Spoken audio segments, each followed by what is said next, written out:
공수무사 시험 대비 요점 정리, 보건간호랑 공중보건 함께 보고 있습니다. 자, 용어 의미를 한 번만 두 가지 간단하게 살펴보고 넘어가겠습니다. 자, 첫 번째, 님비 현상하고 핀피 현상이라는 게 있는데요. 자, 님비 현상하고 핀피 현상은 반대되는 개념이세요. 반대되는 개념입니다. 자, 예를 들어서 여러분들이 사는 동네에 쓰레기 소각장 필요한 건 알아요. 꼭 필요한 거 맞죠? 그리고 화장터 이런 것도 필요한 거 맞잖아. 근데 맞지만 이게 우리 동네에 들어오면 우리 동네 집값이 떨어진단 말이에요. 그래서 우리 동네에 설치하는 거를 반대하는 거죠. 즉 우리가 뭔가 미관적으로 조금 안 좋다 싶은 거 있죠. 그런 거는 필요하기는 하지만 우리 동네는 안 돼. 하는 게 바로 무슨 현상이라고 한다? 님비 현상이라고 합니다. 그 지역사회 주민의 이기심 같은 것도 같이 반영이 되는 거겠죠. 우리 동네는 안 된다는 거니까. 그죠? 님비 현상입니다.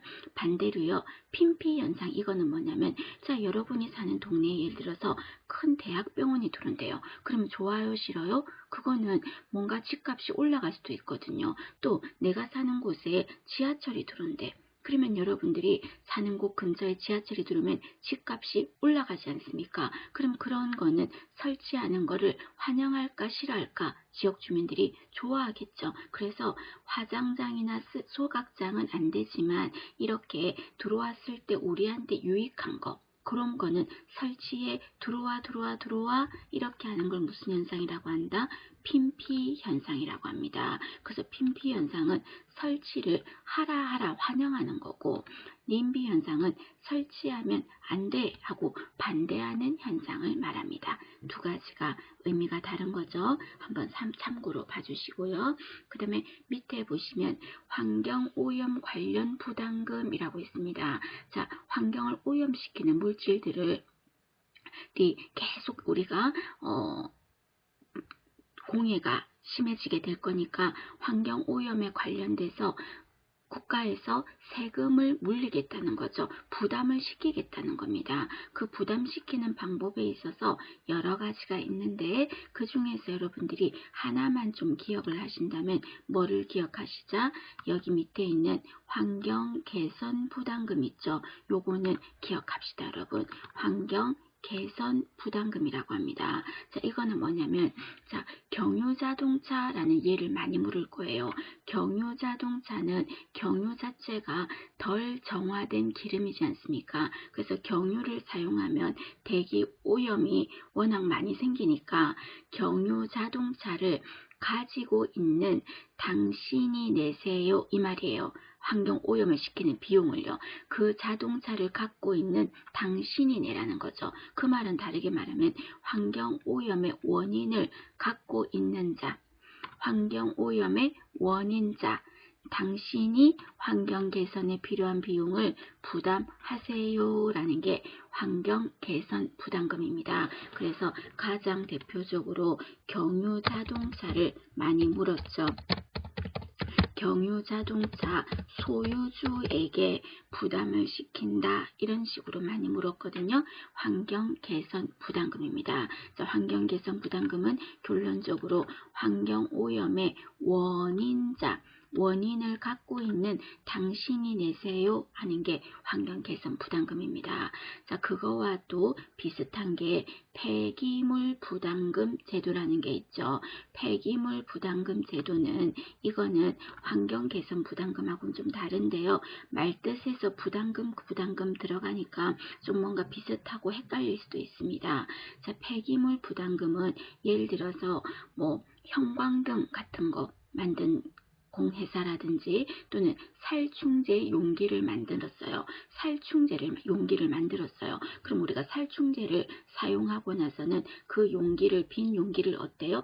버려야 되죠. 그런데 그 용기에 살충제 성분이 묻어 있잖아요. 그죠? 묻어 있어. 그럼 그 묻어 있는 빈 용기를 그냥 버리면 전체적으로 폐기물 관리상 문제가 되지 않습니까? 그래서 폐기물 부담금 제도는 어떤 거냐면 폐기물을 사람들이 버렸을 때 유해한 폐기물을 버렸을 때 폐기물에서 문제가 될 수 있으니까 이번에는 그 비용을 누가 내느냐면요. 그 물건을 만든 제조업자, 형광등 만든 제조업자, 살충제 만든, 농기 만든 제조업자 또는 수입업자, 그네들이 폐기물 처리에 드는 비용을 부담하는 겁니다. 그러니까 살충제 용기를 산 우리 국민이 소비자가 그 비용을 내는 게 아니고요.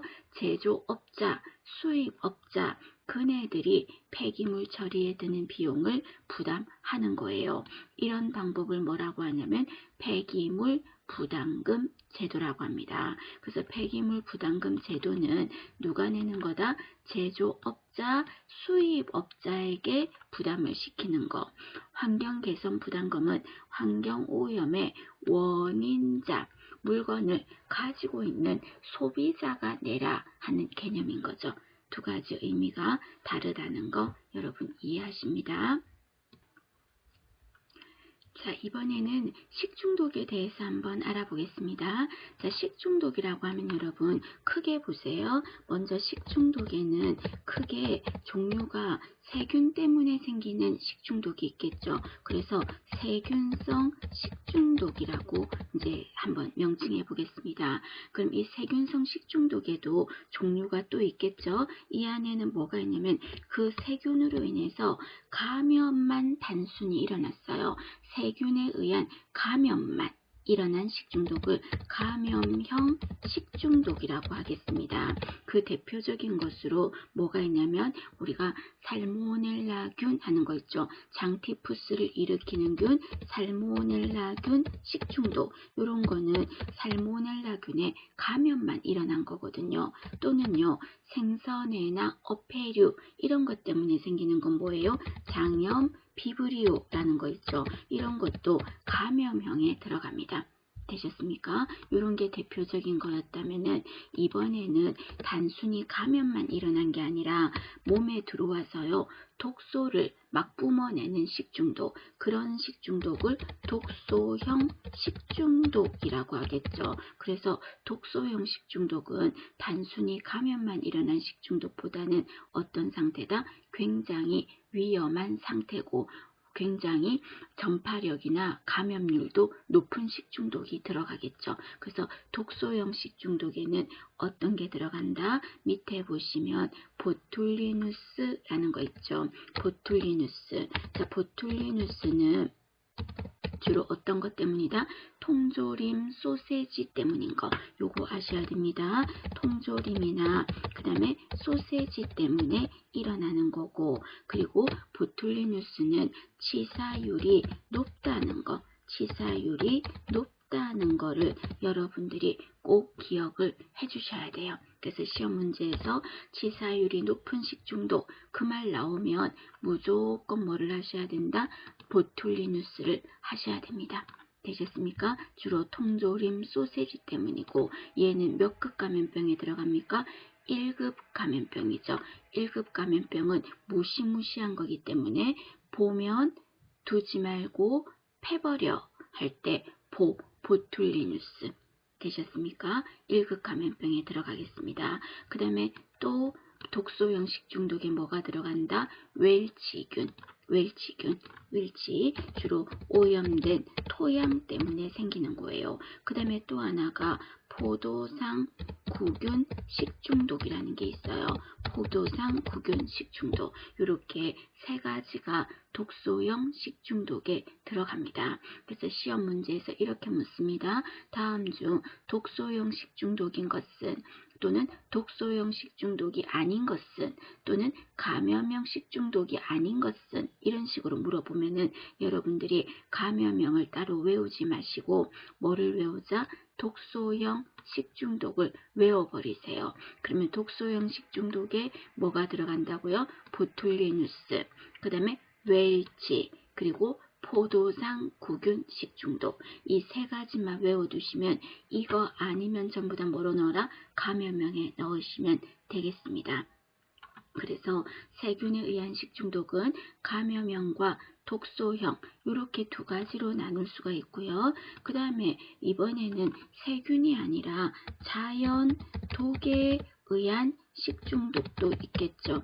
그죠? 그래서 예를 들어서 뭐 감자라든지 이런 데 있는 거 있죠. 독소. 그런 독소 이름까지 한번 크게 보시는 겁니다. 그래서 우선은 우리가 식중독에는 크게 어떻게 나눈다? 세균 때문에 생기는 식중독이 있고 그 다음에 자연독에 의한 식중독이 있더라.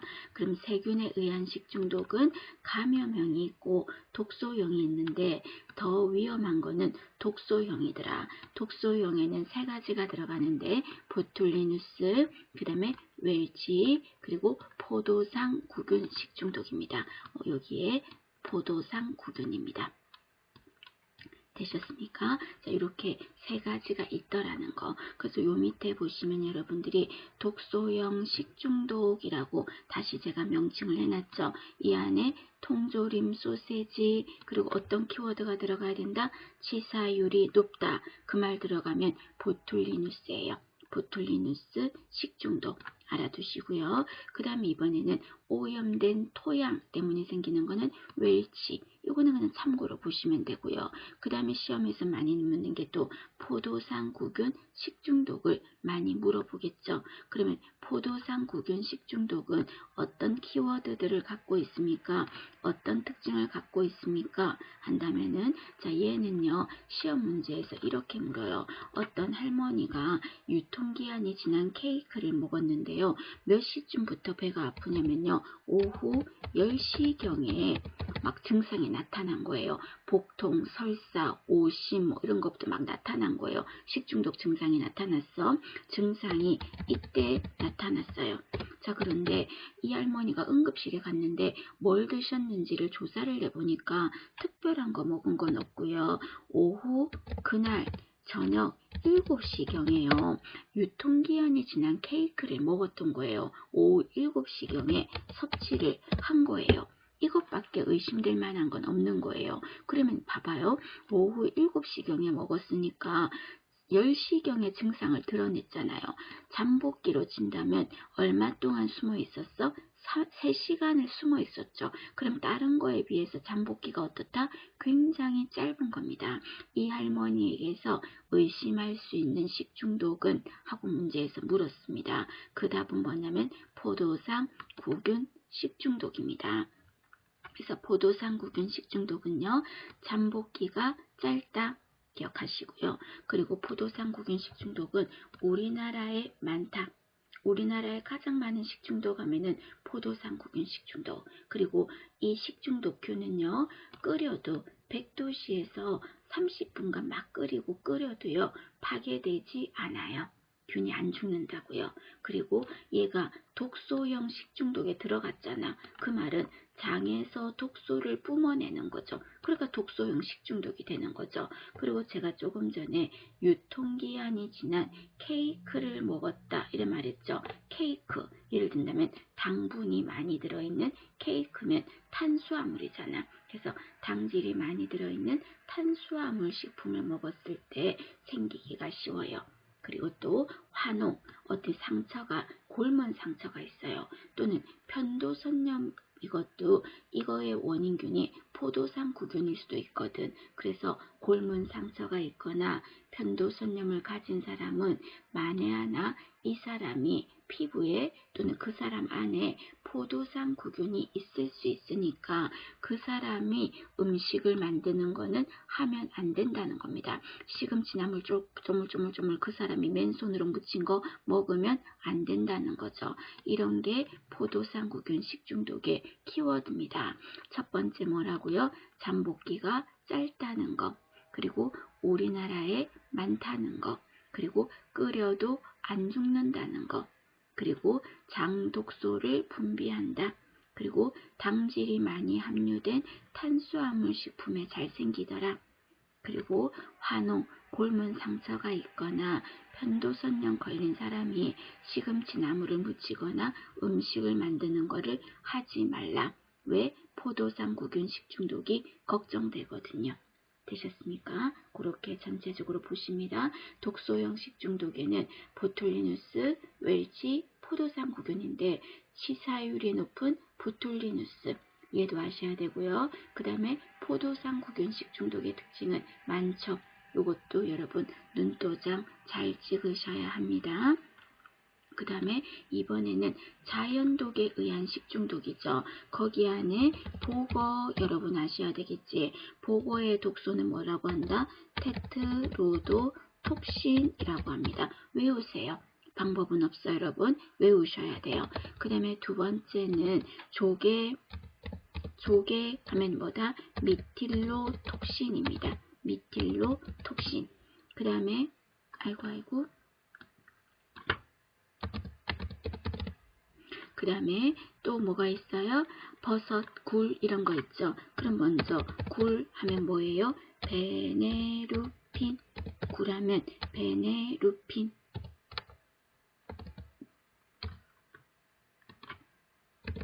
그 다음에 버섯 하면 뭐가 될까요? 이때 버섯은 광대버섯, 독버섯인 거죠. 버섯의 독소 무스카린 외우셔야 되겠죠. 버섯의 독소 무스카린. 그 다음에 또 어떤 게 있다? 감자. 여러분 감자. 감자의 독소는 뭐죠? 감자는 솔라닌. 그래서 감자에 난 싹은 많이 아까워하지 말고 많이 도려내서 먹어야 된다고 했습니다. 그 다음에 보리 또는 맥각이라고 하죠. 이거의 독소는 뭐다? 맥각. 우리가 맥콜 하는 거 있죠. 맥콜 음료 있었죠. 보리, 맥각 이거 전부 다 에르고톡신입니다. 에르고톡신. 되셨어요? 그 다음에 청매, 매실이요. 매실. 자, 매실의 독소는 아미그달린이라고 합니다. 되셨습니까? 그 다음에 옥수수. 그 다음에 견과류. 여기에 든 독소가 아플라톡신이라는 게 있어요. 1급 발암물질에 들어갑니다. 되셨어요? 자, 요런 자연독에 의한 독소 여러분 알아두시고 이 중에서 정말 더 중요한 거는 어떤 거 있다? 보고의 독소 있죠? 테트로도톡신. 그래서 이 테트로도톡신 독소는 주로 어디에 있다? 얘는 내장에 있어요. 그래서 얘가 내장에 있고 그 다음에 또 생식기에 있고 생식기, 고환난소 이런 생식기에 있고 그 다음에 또 피부에도 있습니다. 여러분 피부에도 있습니다. 자 그런데 없는 거는 어디에는 없어요? 보고의 독소가 아가미에는 들어있지 않다는 거. 그죠? 그거까지 눈여겨보시고요. 그 다음에 두 번째는 버섯 무스카린 아셔야 되겠죠? 그 다음에 감자 솔라닌 이런 거 좀 알아두십니다. 특히 테트로도톡신 요거 많이 물었습니다. 여러분 봐주실 것.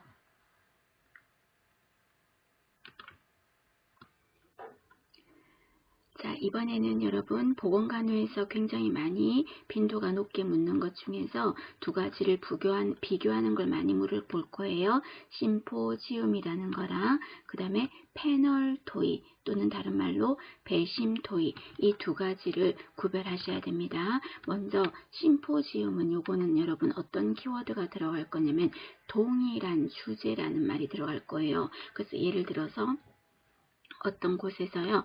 자, 어떤 주제가 뭘로 정해지냐면 코로나와 예방접종, 코로나 백신 접종 그게 연관이 있는가, 효력이 좋을까 뭐 이런 거에 대한 주제를 가지고 토론을 해보는 거예요. 그럼 거기에 나온 토론가들이 전부 다 전문가들이 나왔겠죠. 그럼 그 전문가 발표자들이 전문가들인데 사회자가 먼저 말을 하는 겁니다.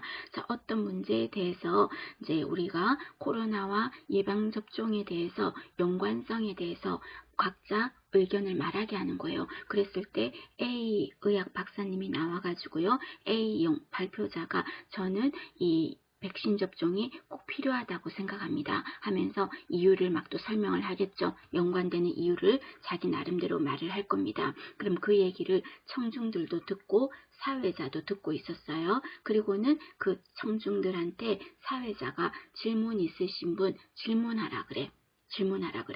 A 발표자한테. 그럼 A 발표자한테 질문하는 청중들도 보니까요. 그런 내용에 대해서 일반 시민이 아니야. 일반 시민이 아니고 A 박사님 이러이러한 부분에서 이렇게 생각하는 부분에서 좀 더 구체적으로 말씀해 주시겠습니까? 라고 질문을 또 던지는 거죠. 그 내용에서 보면 이 사람도 뭔가를 알고 있는 거예요.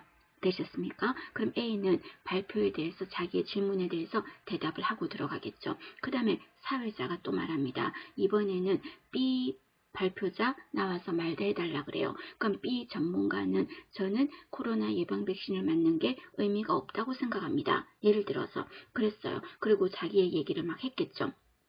주장을 폈을 거야. 그 얘기를 듣던 청중 중에서 그러면 B 박사님 이런 부분에 대해서는 어떻게 생각하시는지 말씀해 주시겠습니까? 이런 말을 하는 거죠. 그럼 그 얘기를 듣던 청중들도 뭔가를 알고 있으니까 뭔가 질문을 던질 수 있고 전문가적인 내용에서 의문을 제기할 수가 있는 거죠. 그럼 지금 뭐야? 이 심포지움은요.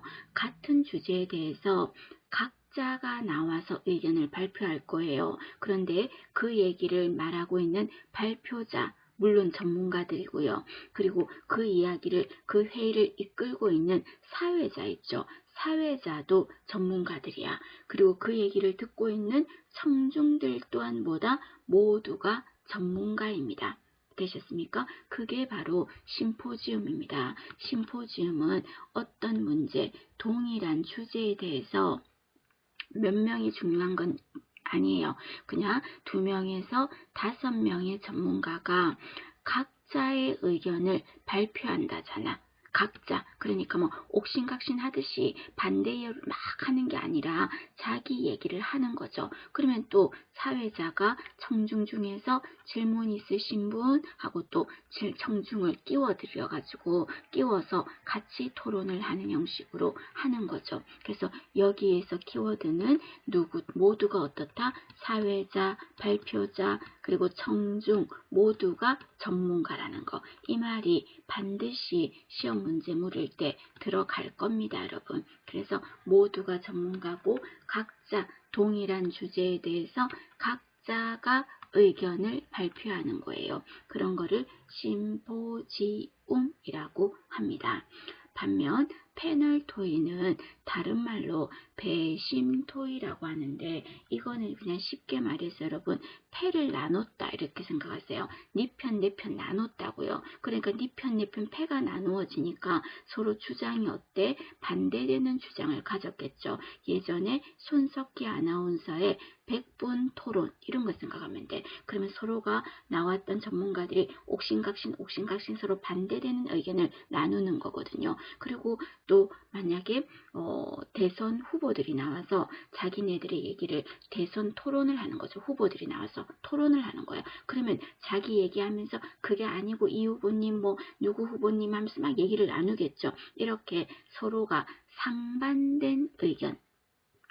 여기서 키워드는 상반된 의견이에요. 어떤 주제에 대해서 상반된 의견을 가진 전문가가 몇 명이 중요한 건 아닙니다. 한 4명에서 7명이 안내에 따라 토의를 하는 거야. 그러니까 서로 다른 의견을 가지고 있으니까 패가 나누어져요, 안 나누어져요? 나누어지겠죠. 그래서 이런 거를 패널 토의, 다른 말로 배심토의라고 부르겠습니다.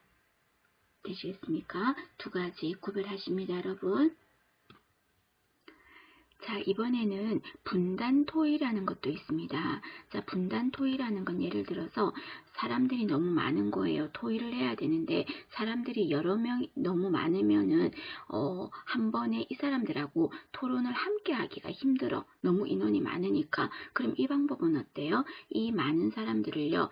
A 분단, 그 다음에 또 B 분단, 그 다음에 또 C 분단 이렇게 분단을 나누는 거예요. 그래서 A 분단, B 분단, C 분단을 나누어서 조별로 회의를 하라고 그래. 회의를 해서 어떤 주제를 하나, 결론을 하나를 나오게 만드는 거죠. 그럼 그네들이 A, B, C 조가 각자 자기네 조에서 막 얘기를 나누겠죠. 막 얘기를 떠들겠지. 그러면 전체적으로 어떻게 돼요? 좀 시끄럽죠. 전체적으로 우왕좌왕하고 시끄럽게 되겠죠. 그럼 그런 시끄러운 소리가 꼭 벌들이 어머잉 거리는 소리와 같다. 그래서 분단 토의를요, 버즈 세션이라고 합니다. 버즈, 벌들이 윙윙 거리는 소리가 처럼 분단 토의에서 그런 것처럼 어수선하다, 그런 의미예요. 버즈 세션이라고 합니다. 분단 토의입니다.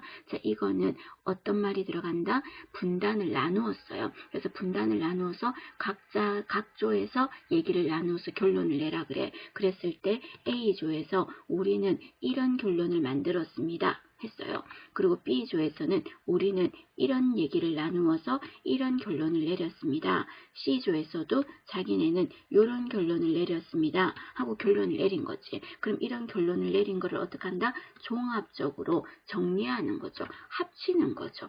이렇게 하면 모든 사람이 일일이 한꺼번에 안 해도 모든 사람들의 의견을 반영할 수가 있겠죠. 이런 토의를 분단 토의 또는 다른 말로 버즈 세션이라고 합니다. 버즈 세션. 그래서 여기서는 키워드가요, 전체를 여러 개의 분단으로 나누었다 이렇게 말했어요. 그래서 분단으로 나누어서 했다 이런 말 나오면 분단 토의라고 생각하십시오. 분단으로 나누었다, 분단으로 나누었다, 분단 토의예요. 그래서 전체로 총합하는 거죠. 이런 거를 분단 토의 또는 아까 말한 것처럼 버즈 세션이라고 부르겠습니다. 그 다음에 우리가 자 이번에 어떤 환자가 당뇨병을 진단받았어요. 근데 인슐린 주사가 꼭 필요로 해서 들어가야 돼요. 그럼 인슐린 주사를 처음 맞는 환자들한테 어떻게 해야 됩니까? 환자한테 자 환자분하고 오렌지나 주사 모형을 가지고 와가지고 어떻게 합니까? 인슐린 주사는 이런 식으로 놓는 겁니다 하고 보여주겠죠. 그럼 보여준 다음에 나와서 제가 가르쳐 준 거 한번 직접 해보시겠어요? 이렇게 말하겠죠. 이렇게 가르치는 방법을 무슨 방법이라고 한다? 시범이라고 하겠습니다. 시험 문제 많이 묻죠?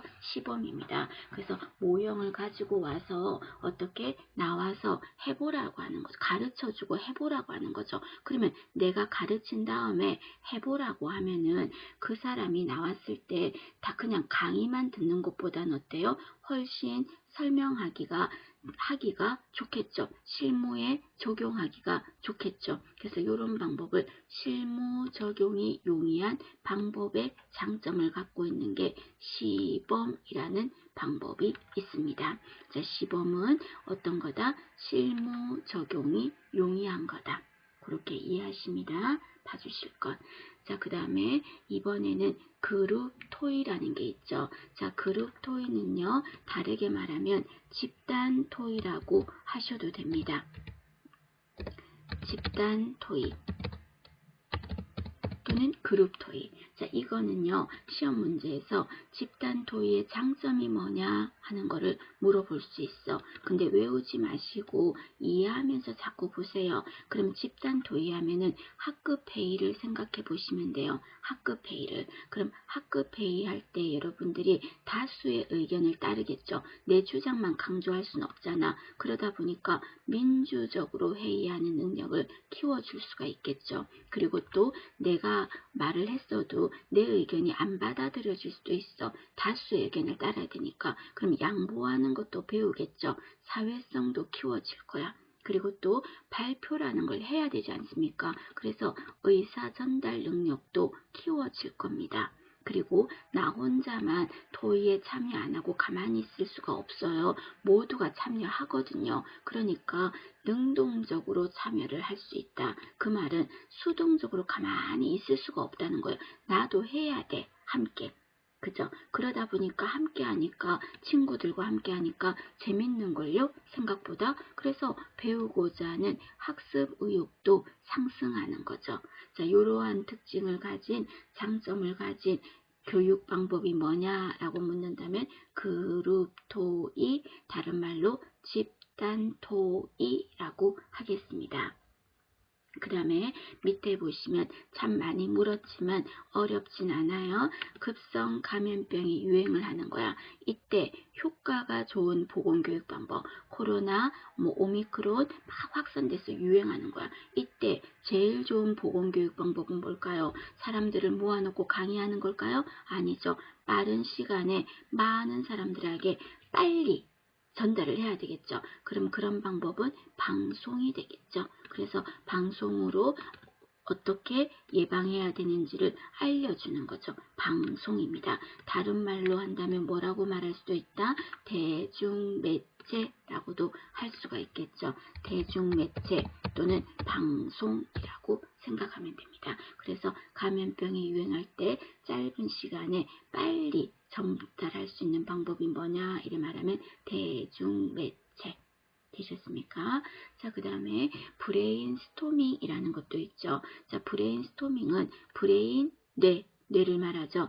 스토밍이라는 말은 폭풍을 일어나킨다 이 말이에요. 그 말은 브레인스토밍이라는 말은 무슨 말이다? 뇌에 폭풍이 일어난다 그 소린 거죠. 그럼 그게 무슨 말입니까? 여러분 뇌에 폭풍이 일어나니까 온 바람이 불어서 어디로 튈지 모르는 상태 있죠. 그런 거야. 자, 예를 들어서 어떤 학생들한테 어느 학교 어느 반학급 학생들한테 자 어떤 주제를 가지고 얘기를 하냐면은 예를 들어서 혼전 임신에 대해서 한번 토의를 시키는 거예요. 그럼 혼전 임신이 좋은 거냐 나쁜 거냐 뭐 이런 내용에 대해서 서로 어떻게 생각하는지를 물어본 거예요. 그럼 그걸 물어봤을 때 사회자가 자기의 생각을 집어넣으면 된다 안 된다? 안 되는 거예요. 예를 들어서 어떤 학생이 저는 혼전 임신 나쁘다고 생각 안 합니다. 이렇게 말했을 때 사회자가 아유 저렇게 생각하더니 아이고 한심해 하는 그런 이상한 눈빛으로 그 사람을 평가하거나 하면은 안 되는 거예요.